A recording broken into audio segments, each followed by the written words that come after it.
At 82 years old, I walked into my doctor's office expecting the usual lecture about slowing down.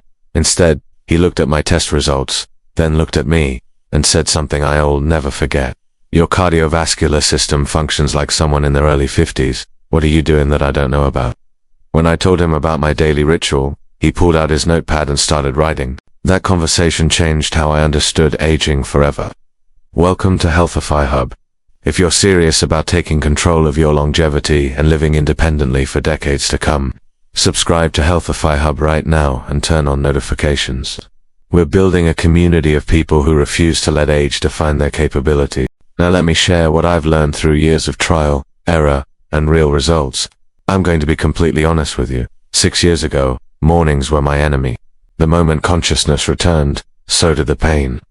My lower back felt like rusted machinery. My hips protested every shift in position. Getting vertical felt like a negotiation between my mind and a body that had already given up. My daughter started leaving brochures for retirement communities on my kitchen table. She never said anything directly, but the message was clear. I wasn't angry at her. I was terrified because part of me agreed. But here's what I discovered that nobody talks about. The first 60 minutes after you open your eyes creates a biochemical cascade that either supports vitality or accelerates decline. Those early moments set your cortisol patterns, your inflammation levels, your joint mobility, and your mental clarity for the entire day ahead. Most people approach morning like a race. They're already losing.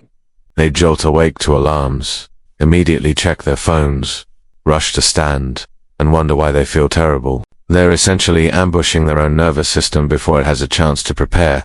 The transformation began when I changed how I transitioned from sleep to wakefulness. Now, when my eyes open naturally, and yes, I wake without an alarm, I don't move. I lie completely still for 8 to 12 minutes. During this time, I practice what I call conscious breathing. I inhale slowly through my nose for a count of 4, hold for 4, exhale for 6, and pause for 2 before the next breath. This specific pattern activates the parasympathetic nervous system, which keeps your body in a repair and restoration mode rather than triggering the stress response. Here's the science. When you wake up abruptly or immediately start thinking about your to-do list, your adrenal glands flood your system with cortisol and adrenaline. For a young person, this isn't ideal, but they recover quickly. For someone over 70, this daily spike compounds, leading to chronic inflammation, elevated blood pressure, and accelerated cellular aging.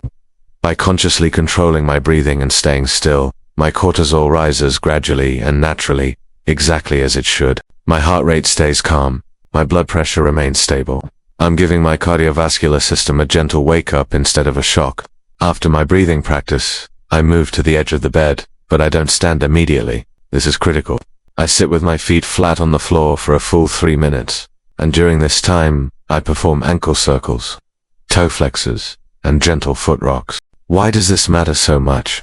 Orthostatic hypotension, the sudden drop in blood pressure when standing too quickly, is responsible for countless falls in older adults. These falls lead to fractures, which lead to immobility, which leads to rapid decline. It's a cascade I've watched claim the independence of too many friends. By sitting and moving my feet first, I'm allowing my cardiovascular system to adjust to gravity. Blood flow redistributes properly.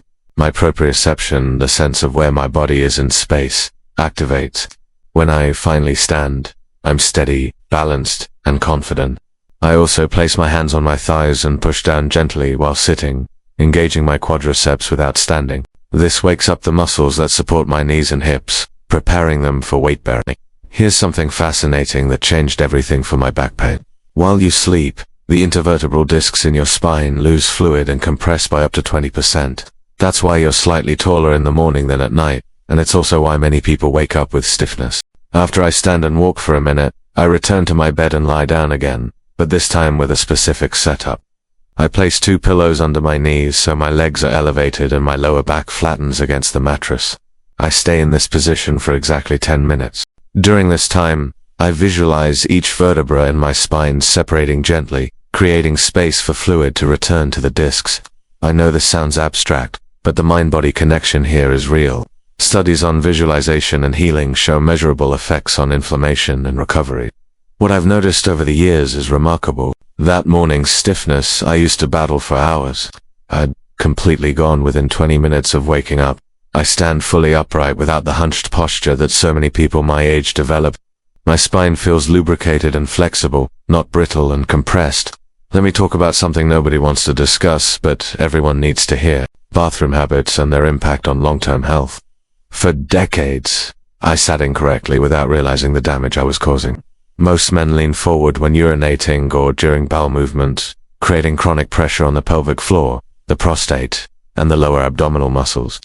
Over years, this contributes to incontinence, prostate issues, and pelvic organ prolapse. Now, I sit completely upright with my back straight and my feet flat.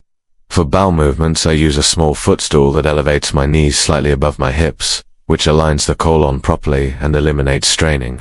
These changes sound minor, but the results aren't. I have 0 urinary issues. My digestion is regular and effortless. I've avoided the medications and interventions that many of my peers depend on daily.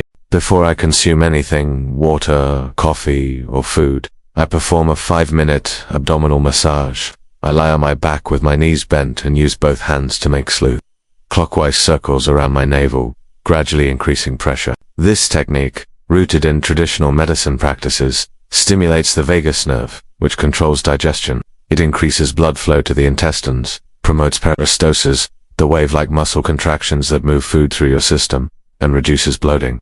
The difference is tangible. My appetite is healthy but not excessive. I'd rarely experience indigestion or discomfort.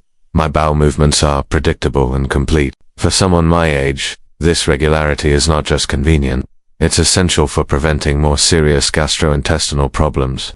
This next habit was the hardest to adopt, but it's become the most transformative.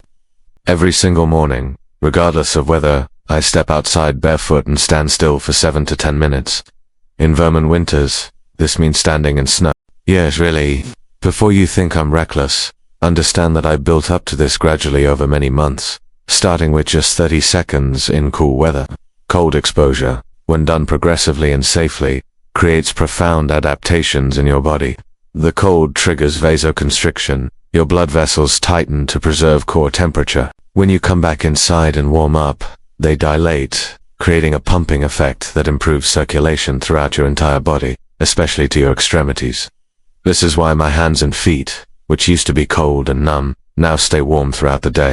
Cold exposure also activates brown fat, a special type of fat tissue that generates heat and improves metabolic health. It reduces systemic inflammation, strengthens immune function, and dramatically improves my mood and mental clarity. I track how often I get sick. In the past 5 years, I've had exactly 2 mild colds. No flu, no infections, no extended illnesses. My immune system has become remarkably resilient. The final piece of my morning protocol is simple but psychologically powerful. Immediately after my cold exposure, I return inside and make my bed with military precision. Every corner tucked, every pillow positioned, the comforter smooth. This isn't about aesthetics. It's about establishing agency and order before the chaos of the day begins. When you complete one task with full attention and discipline, you create momentum. Your brain recognizes competence and capability, which builds confidence. A made bed also means that if the day becomes difficult, if things don't go as planned, you return home to at least one space that reflects order and control. And this has measurable effects on stress levels and sleep quality. Here's what people misunderstand about aging and health. They're looking for the one thing, the supplement, the exercise, the diet, that will solve everything. But bodies don't work that way, especially not aging bodies. What creates dramatic results is the compound effect of multiple small habits performed consistently. Each habit I've described creates a modest benefit on its own. Together, performed daily for years, they create transformation that seems impossible. My morning routine takes 45 to 50 minutes total. That's less than 4% of my day. In exchange, I have energy that lasts from sunrise to evening. I have mobility that lets me hike, garden, and travel. I have independence that means I make my own decisions about my own life. My doctor measures various health markers during my annual checkups. My resting heart rate is 58 beats per minute. My blood pressure average is 118/76. My fasting glucose is 92. My inflammation markers are in the optimal range for someone decades younger. But the measurements that matter most to me are different. I can get up from the floor without using my hands. I can carry groceries in from my car in one trip. I can travel alone without worry. I can make plans for next year, and the year after that, with genuine confidence that I'll be there to enjoy them. If you've watched this far, you're different from most people. You're not looking for shortcuts or magic pills. You understand that real change requires real commitment. I want you to start tomorrow morning, not next week, not after you buy something or prepare perfectly tomorrow. Pick just 2 of these habits and implement them. Maybe it's the conscious breathing and the sitting transition. Maybe it's the spinal rehydration and the cold exposure. Do those 2 things every morning for 30 days. Track how you feel. Notice the changes in your energy, your pain levels, your mental clarity. Then add another habit, then another. Your body has remarkable capacity for healing and adaptation at any age. But it needs the right inputs, delivered consistently, to express that capacity. Aging is inevitable. Decline is optional. If this information has given you a new perspective on what's possible for your health, show your support by liking this video and subscribe to Healthify Hub, because we're just getting started on this journey toward genuine, lasting vitality. The question isn't whether you can live independently and healthily into your 80s and beyond. The question is whether you'll do what it takes, starting tomorrow morning, to make that your reality. Your future self is watching what you decide today. Make them proud.